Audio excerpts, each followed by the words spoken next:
Welcome to this lesson, which is titled Unexplained Underperformance Syndrome.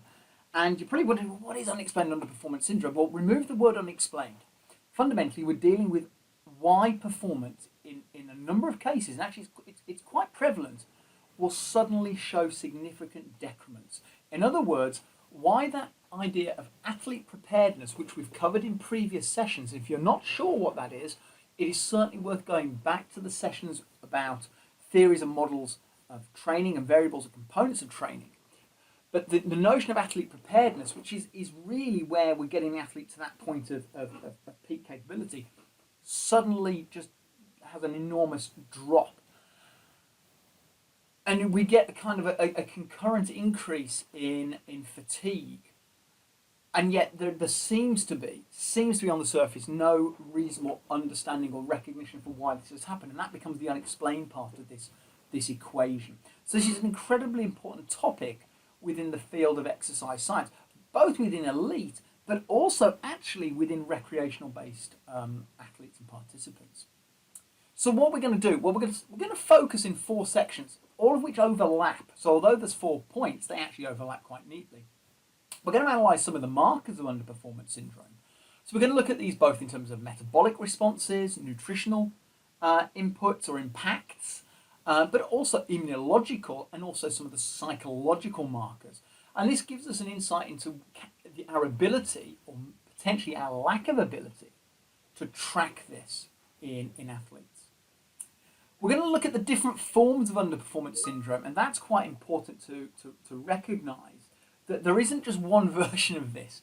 There is what we call sympathetic and parasympathetic underperformance syndrome. And then they also sit then on a spectrum of responses. So going from kind of positive training adaptations to the falling off the cliff kind of underperformance syndrome, but in between we have things like staleness and burnout.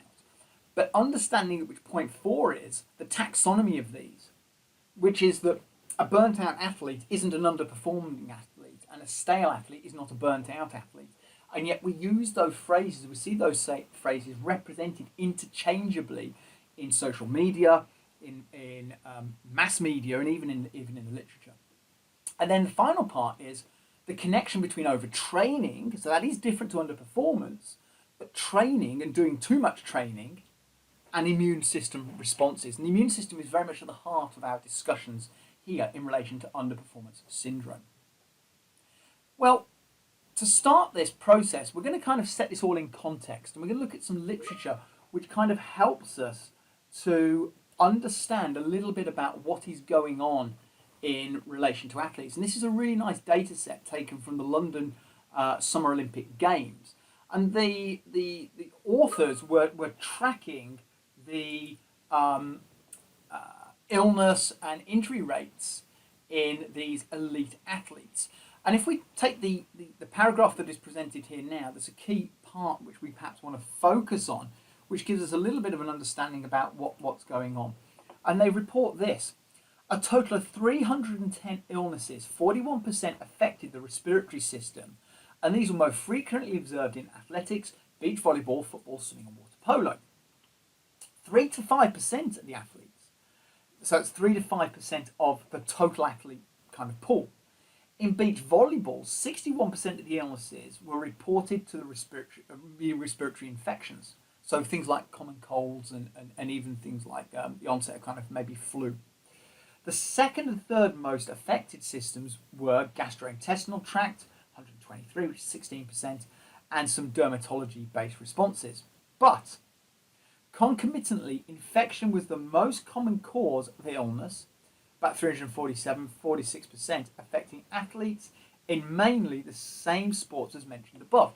So what we're seeing is, in highly trained athletes, at their peak of athlete preparedness, we're seeing really quite significant rates of illness in this case, not injury, but illness, which is not what you'd necessarily expect. You would expect, wouldn't you, that there's this notion that as somebody gets biologically or morphologically, in inverted commas, fitter, you expect them actually to have greater or more enhanced ability to fight infection, less susceptibility to illness and infection.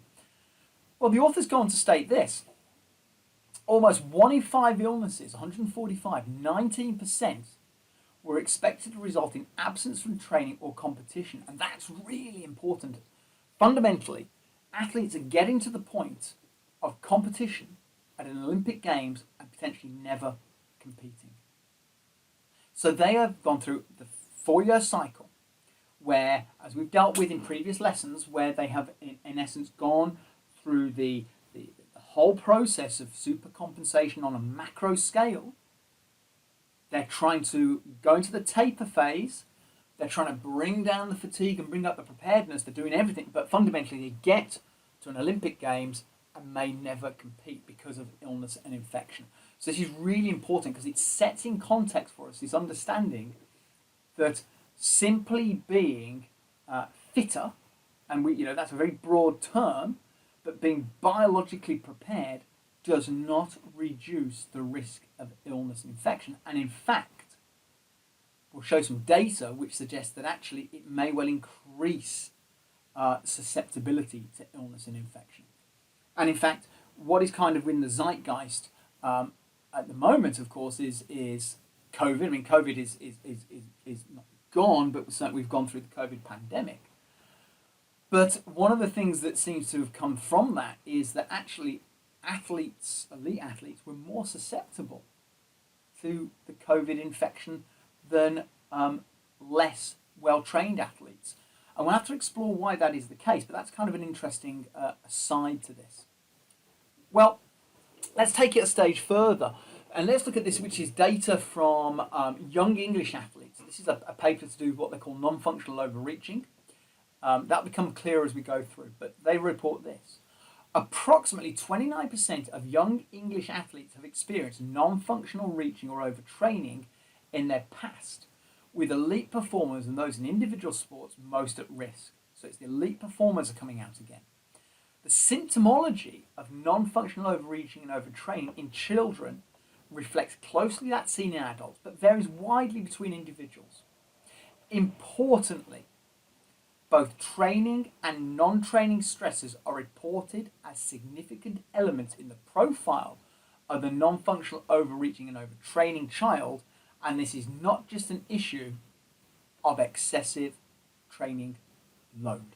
And there's your really fundamentally important take-home message, that this notion that performance shows a significant decrease, and it's almost inexplicable and almost unexplainable,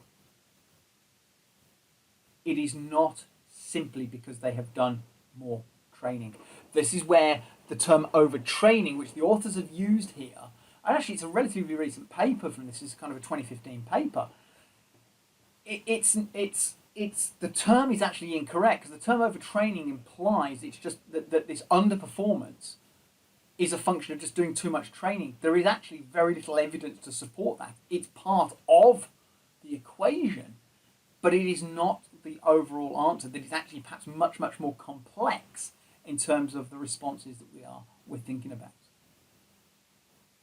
We go on a stage further. So this is taken from Dave Costell. So this is actually quite an old paper. And this was to do with when they took a group of athletes and overnight they doubled the training volume. And they were looking at their susceptibility to this, but also their ability to resynthesize glycogen. But they make a really important statement in the discussion, which is this. The most surprising finding of this investigation was the capacity of most of the swimmers to accommodate the twofold increase in training load. Although all of the men experienced some difficulty in completing the intensified training, only 4 of the men in Group A were considered to be chronically fatigued. It is difficult, however, to classify these men as overtrained, since some of the factors generally used as criteria for overtraining were not observed. So this reinforces what we've already kind of been alluding to, that even though they took this group and they basically had a twofold increase in training load, which they did by increasing the volume of training, and therefore they've overtrained them, that classic overtraining, they've gone beyond what they would normally expect. They've fundamentally kind of increased the load that's being applied to the athletes.